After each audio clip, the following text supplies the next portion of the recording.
আসসালামু আলাইকুম ওয়া রাহমাতুল্লাহি ওয়া বারাকাতুহু। আলহামদুলিল্লাহ ওয়াসসালাতু ওয়াসসালামু আলা রাসূলিল্লাহ বা'দ। আমরা তো ওযু এবং গোসলে অপরিমিত পানি ব্যবহার করি। আজকে আমরা জানবো রাসূলুল্লাহ সাল্লাল্লাহু আলাইহি ওয়াসাল্লাম তার জীবদ্দশায় ওনার আমলে ওযুতে এবং গোসলে কতটুকু পানি খরচ করতেন, কি পরিমাণ পানি রাসূলুল্লাহ সাল্লাল্লাহু আলাইহি ওয়াসাল্লাম ব্যবহার করতেন, ফরজ গোসলে রাসূলুল্লাহ সাল্লাল্লাহু আলাইহি ওয়াসাল্লাম কতটুকু পানি ব্যবহার করতেন। এটা গুরুত্বপূর্ণ বিষয়। আমাদের দেশের অসংখ্য ওযুখানাগুলোতে দেখা যায় অনেক মুসল্লিরা ট্যাপ ব্যবহার করে। ট্যাপ ব্যবহার করে ওনারা যখন নাকি হাত ধৌত করে তখন ট্যাপ যে ছাড়ে একবারে ওযু শেষ পর্যন্ত ওনারা এই ট্যাপ ছাড়া অবস্থায় থাকে, অনর্গল পানি, অপরিমিত পানি পড়তে থাকে। এটা অপচয়, ইসরাফ করতে আল্লাহ তাআলা নিষেধ করেছেন। আল্লাহ তাআলা বলেছেন ইসরাফ করবে না, যারা ইসরাফ করে তারা শয়তানের ভাই।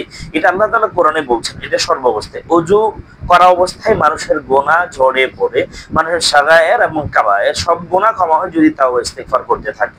কিন্তু আমরা ওযু করা অবস্থায় অপরিমিত পানি অপচয় করার কারণে আমরা ওযু করা অবস্থায় বরং আমাদের আমলনামায় আরো গুনাহ লেখা হয়। এজন্য আমাদের জানা উচিত রাসূলুল্লাহ সাল্লাল্লাহু আলাইহি সাল্লাম ওযু এবং গোসলে কি পরিমাণ পানি, কতটুকু পানি রাসূলুল্লাহ সাল্লাল্লাহু আলাইহি সাল্লাম ব্যবহার করতেন।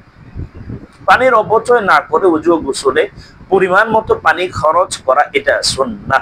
আনাস রাদিয়াল্লাহু তাআলা আনহু বলেন, নবী করিম সাল্লাল্লাহু আলাইহি সাল্লাম ওযু করতেন এক মুঠ পানি দ্বারা এবং গোসল করতেন এক সা হতে 5 মুঠ পানি দ্বারা। এটা বুখারীতে আসছে, মুসলিমেও আসছে হাদিস। আম্মাজান আয়েশা রাদিয়াল্লাহু তাআলা আনহা বলেন, তিনি এবং আল্লাহ রাসূল সাল্লাল্লাহু আলাইহি সাল্লাম এক ফারাক বা 3 ছা পানি দ্বারা গোসল করতেন। 3 ছা পানি দ্বারা গোসল করতেন রাসূলুল্লাহ সাল্লাল্লাহু আলাইহি ওয়াসাল্লাম। খুব বেশি পানি রাসূলুল্লাহ সাল্লাল্লাহু আলাইহি ওয়াসাল্লাম ব্যবহার করতেন না। অতঃ হাদিস দ্বারা বোঝা যায় যে ওযুর চেয়ে ফরজ গোসলে পানি বেশি লাগতে পারে, ওযুতে তো তেমন বেশি পানি লাগবে না। মানে আমরা আমাদের হিসাবে যদি আমরা করি, ধরেন আমাদের দেশীয় হিসাবে যদি আমরা মোটামুটি করি, সেক্ষেত্রে আমাদের যে একটা আমরা যে ব্যবহার করি ওযুর ক্ষেত্রে যে পাত্রগুলো ব্যবহার করি, আগের দিনে মানুষ অনেকে লুঠা এবং কলসি এবং অনেক কিছু ব্যবহার করতো। বর্তমানে মগ, জগ অথবা বদনা ব্যবহার করা হয়।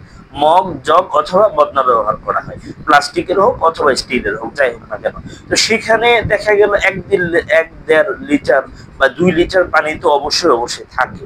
আর আমরা গোসলের জন্য যে একটা বালতিতে আমরা পানি দিই, এক বালতিতে আমাদের ছোট বালতিগুলোতে 10-15 লিটারের কমে থাকে না। তো 15 লিটার পরিমাণ পানি আমরা ব্যবহার করি, এরপর আমাদের গোসলে পুরাপুরি হয় না। রাসূলুল্লাহ সাল্লাল্লাহু আলাইহি ওয়াসাল্লাম তো এত অধিক পরিমাণে পানি ব্যবহার করতেন না। তো রাসূলুল্লাহ সাল্লাল্লাহু আলাইহি ওয়াসাল্লাম তো এত বেশি পানি ব্যবহার করতেন না, আরো খুব অনেক কম ব্যবহার করতেন। তার মানে বোঝা গেল আমরা ওযুতে পানি অপচয় করা এটা গুনাহ, কিন্তু এটা ছোট গুনাহ না, বড় গুনাহ। এজন্য কোন অবস্থাতে গোসলে একটু পানি বেশি লাগবে, এটি স্বাভাবিক। কিন্তু ওযুতে আমরা কোনোভাবেই পানি ব্যবহার করব না। ওযু করার সময় আমরা পানি ছেড়ে দেব না, ট্যাপ ছেড়ে আমরা ওযু করব না। আমরা বরং বারবার বন্ধ করে প্রত্যেকটা অঙ্গ ধৌত করার সময় আমরা ছেড়ে ধৌত করব। আল্লাহ আমাদের সুন্নাহ মুআফিক ওযু এবং গোসলে পানি পরিমিত পানি পরিমাণ মুআফিক আল্লাহ ব্যবহারের তৌফিক দিন। আমিন। আসসালামু